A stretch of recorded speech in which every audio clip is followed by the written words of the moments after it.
سورہ واقعہ جو قرآن پاک کے 27ویں پارے میں ہے، حضرت ابو ہریرہ رضی اللہ تعالیٰ عنہ روایت کرتے ہیں کہ حضور اکرم صلی اللہ علیہ وآلہ وسلم کا فرمان عالی شان ہے کہ جو کوئی سورہ واقعہ کو روزانہ مغرب کے بعد پڑھنے کا معمول بنا لے، اللہ تبارک تعالیٰ اس کے رزق میں بے تحاشا برکت ڈال دیتا ہے، اور یہ سورہ تنگ دستی کو دور کرتی ہے۔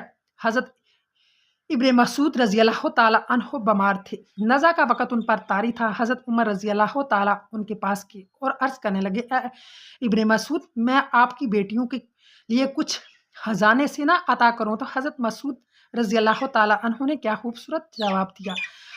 وہ کہنے لگے کہ میں نے رسول اکرم صلی اللہ علیہ وآلہ وسلم کو فرماتے سنا ہے، جو کوئی سورہ واقعہ روزانہ رات کو پڑھے گا وہ کبھی بھی تنگ دست نہیں ہوگا۔